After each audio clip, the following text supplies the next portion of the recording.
শুনছেন রবীন্দ্রনাথ ঠাকুর রচিত পান্নালাল।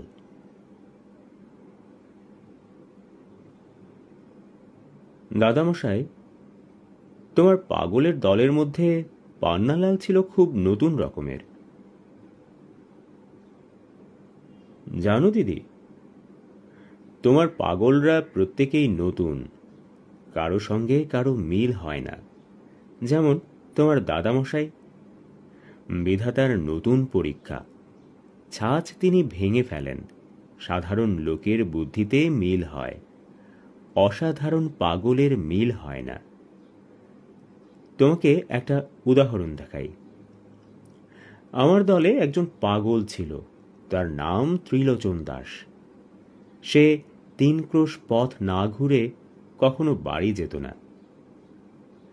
জিজ্ঞাসা করলে বলতো, বাবা, জমের চর চারদিকে ঘুরে বেড়াচ্ছে, তাদের ফাঁকি দিতে না পারলে রক্ষে নাই। জানো তো আমার বাবা ছিলেন কিরকম একগুঁয়ে মানুষ। পাগল বললেই হয়, কোনো মতেই আমার পরামর্শ মানতেন না।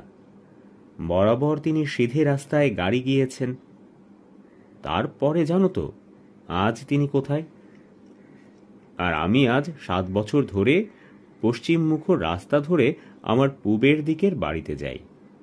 কেউ জিজ্ঞাসা করলে বলি, ভুজুমণ্ডলের বাড়িতে আমার পুজোর নেমন্তন্ন। জগতে যত বুদ্ধিমান আছে সকলেই সিধে রাস্তায় বাড়ি যায়। বিশ্ব ব্রহ্মাণ্ডে কেবল একজন আছে যে বাড়ি যেতে 3 ক্রোশ পথ বেঁকে যায়। আমার 2 নম্বরের কথা শোনো। সে বাচস্পতির কথা শুনে বলতো, আহা, লোকটা একেবারে বেহেড হয়ে গেছে।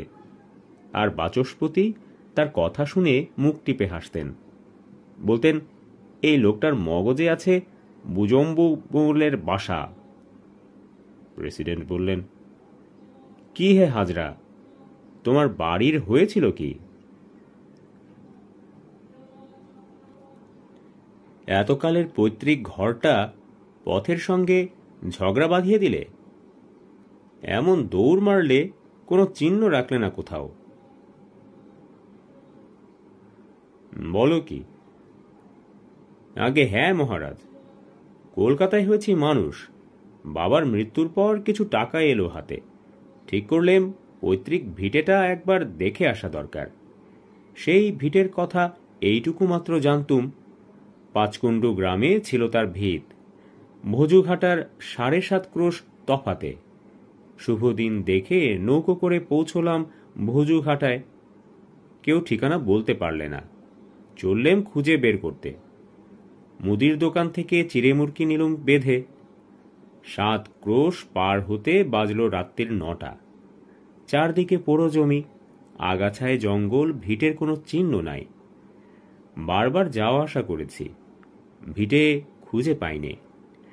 রাস্তার দোকানি আমাকে দেখে কি ভাবলে কে জানে, দুর্দশার কথা শুনল আমার কাছে। বললে, এক কাজ করো বাপু, বড়গ্রামে বিখ্যাত গণৎকার মধুসূদন জ্যোতিষী কুষ্টি দেখে তোমার ভিটের খবর দিতে পারবেন।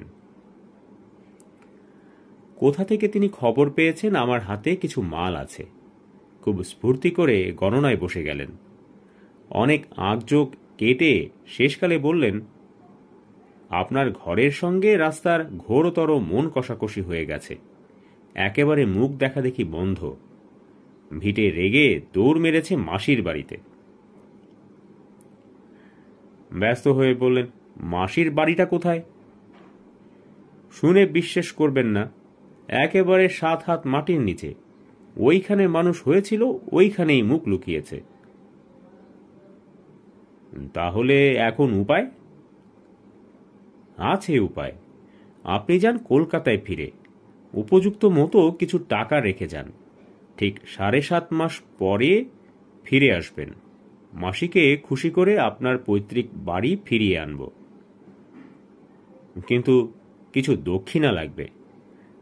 আমি বললাম, তা যত লাগে লাগুক, আপনি ভাববেন না, পৈতৃক ভিটে আমার চাই। আশ্চর্য জ্যোতিষীর বাহাদুরি। 7.5 মাস পরে ফিরে এসে ভুজুঘাটায় থেকে মেপে ঠিক 7.5 ক্রোশ পেরুলুম। যেখানে কিছু ছিল না সেখানে বাসাটা উঠছে মাথা তুলে। আমি বললুম, কিন্তু গণক ঠাকুর, বাসাটা যে ঠেকছে একেবারে চাচা পোছা নতুন। গণক ঠাকুর বললেন, হবে না, মাসির বাড়িতে খেয়ে দিয়ে একেবারে চিকচিকিয়ে উঠেছে।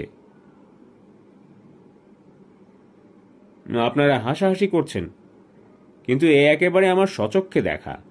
আম কাঠের দরজা জানলা আর তাল কাঠের কড়িবর্গা। আমার কলেজি বন্ধুরা কথাটাকে উড়িয়ে দিতে চেয়েছিল। আমার বালুকডাঙ্গার বিখ্যাত পণ্ডিত হাজারীপ্রসাদ দ্বিবেদীকে ডাকিয়ে আনলুম বিধান দিতে। তিনি বললেন, সংসারে সকলের চেয়ে বড় বিপদ হচ্ছে পথের সঙ্গে ঘরের আড়াআড়ি নিয়ে। এর বেশি আর একটি কথাও তিনি বলতে চাইলেন না। আমি কলকাতার বন্ধুদের ঠেলা দিয়ে বললুম, কেমন? পান্নালালের গল্পটা শুনে বাচস্পতি মুচকে হেসে বললেন, ভোরম্ভোল।